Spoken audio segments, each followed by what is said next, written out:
Hello दोस्तों, आप सभी का बहुत बहुत स्वागत है शिवम लश्करी हॉरर चैनल पर। और आज मैं लेकर आ गया हूँ आप लोगों के लिए दो बिल्कुल रियल सच्ची भूतिया घटना। दोस्तों, कहानी में आगे बढ़ने से पहले अगर आप लोग मेरे चैनल पर नए हो तो चैनल को सब्सक्राइब कर दीजिएगा और साथ ही बेल आइकन भी ऑल पे कर लीजिएगा। इससे क्या होता है कि जैसे मैं कोई न्यू वीडियो बनाऊंगा दोस्तों तो सबसे पहले आपके पास पहुँचेगी।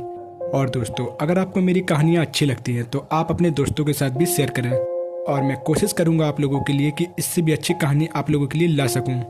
तो खैर, बढ़ते हैं कहानी की तरफ। तो दोस्तों, जो हमारी पहली कहानी होने वाली है वो है निखिल की। निखिल देहरादून का रहने वाला है और इनकी उम्र 26 वर्ष है। और जो इनके साथ घटना हुई थी वो सन 2009 में हुई थी। दोस्तों, जब ये घटना मेरे साथ हुई थी उस समय मैं सिर्फ 14 साल का था। तो बात दरअसल यह है कि आज से 10 साल पहले मेरी दादी की मौत हो गई थी और दादी की मौत से दादाजी बहुत ज़्यादा दुखी रहते थे और वो अक्सर अकेले बैठकर दादी की याद में रोया करते थे। मेरे दादाजी अपने कमरे में अकेले सोते थे, इसलिए मेरे मम्मी पापा ने उनके साथ सोने के लिए कह दिया था ताकि दादाजी को अकेलापन महसूस न हो सके। तो मम्मी पापा के कहने पर मैं अपने दादाजी के साथ सोने लगा था। उस समय सर्दियों का मौसम चल रहा था, इसलिए मैं रात को रजाई लेकर सोता था। दादाजी के कमरे का दरवाज़ा रात में भी खुला रहता था और अक्सर देर रात को मेरी मम्मी मुझे और मेरे दादाजी को देखने आती थी कि हम लोग ठीक से सोए हैं कि नहीं। तो इसी तरह एक रात को मैं अपने दादाजी के साथ सो रहा था। तो सोते सोते अचानक से रात के 2 बजे अचानक से मेरी नींद खुल गई। नींद खुलते ही मुझे बहुत तेज़ी से प्यास लगने लगी। प्यास लगने पर मैं किचन तक गया और किचन से पानी पीकर मैं वापस अपने दादाजी के पास बेड पर लेट गया। इसके बाद जैसे ही मैं दादाजी के पास आकर लेटा, वैसे ही कमरे के दरवाजे के पास एक औरत खड़ी दिखाई दी। पहले लगा कि मुझे शायद ये मेरी मम्मी है जो मुझे देखने आई है, लेकिन फिर बाद में मुझे पता चला कि फिर मैंने थोड़ी देर बाद जब ध्यान से देखा तो तब मुझे पता चला कि वो मेरी मम्मी नहीं बल्कि मरी हुई दादी है। यह नज़ारा देखकर मैं बहुत ज़्यादा हैरान रह गया था।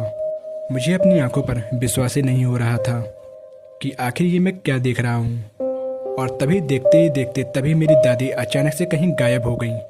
यह सब देखकर मैं बहुत ज़्यादा डर गया।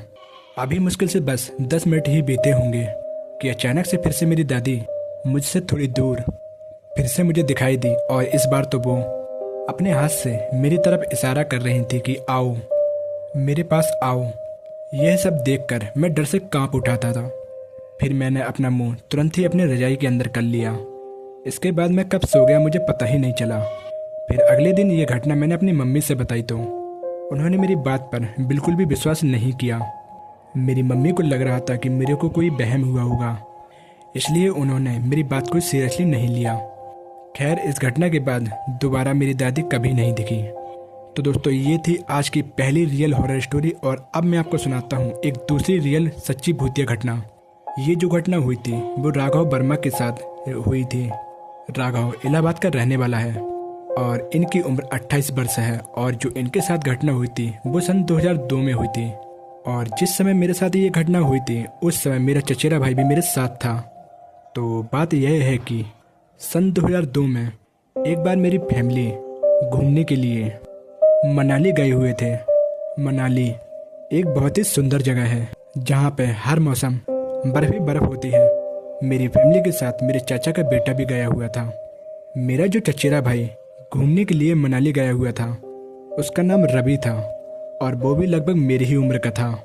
मैं आपको बता दूं कि सन 2002 में मैं 10वीं क्लास में था और उस समय मैं सिर्फ 16 साल का था। तो साल 2002 में मैं और मेरे मम्मी पापा और मेरा चचेरा भाई हम 4 लोग छुट्टी मनाने के लिए मनाली गए हुए थे। मेरे पापा ने मनाली में होटल में 2 कमरे बुक किए हुए थे। एक कमरे में मैं और मुकुल रुका हुआ था, मेरा चचेरा भाई, और दूसरे कमरे में मेरे मम्मी पापा लोग।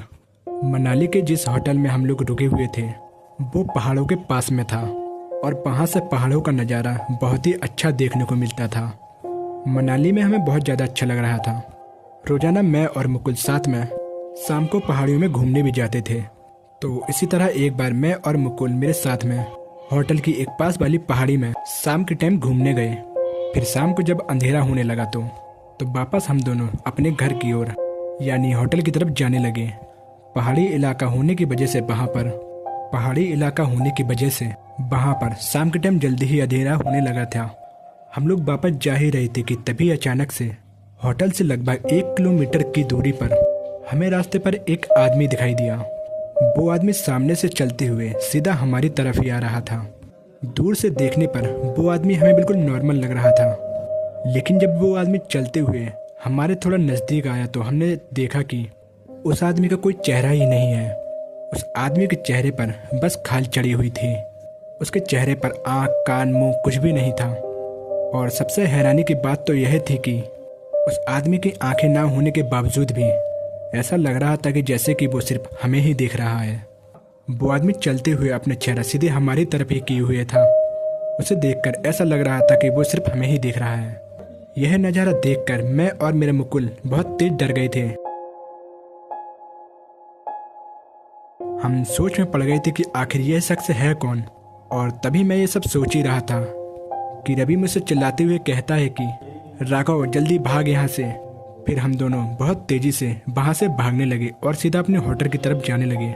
फिर जब मैंने भागते भागते पीछे मुड़कर उस आदमी को देखा तो फिर मैंने पाया कि वो आदमी अब वहाँ से गायब हो चुका है। खैर, हम दोनों भागते हुए अपने होटल के कमरे में आ गए। इस घटना से हम दोनों बहुत ही ज़्यादा डरे हुए थे, लेकिन इस घटना के बारे में हमने अपने घर वालों को बिल्कुल भी नहीं बताया।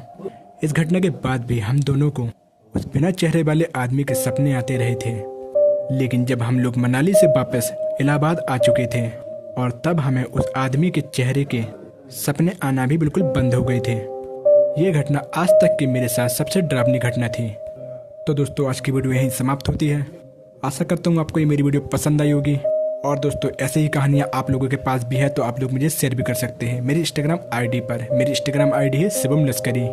और अगर आपको ये मेरी कहानी अच्छी लगी हो तो वीडियो को एक लाइक कर दें। और आप लोग अगर मेरे चैनल पर नए हो तो चैनल को सब्सक्राइब कर दें।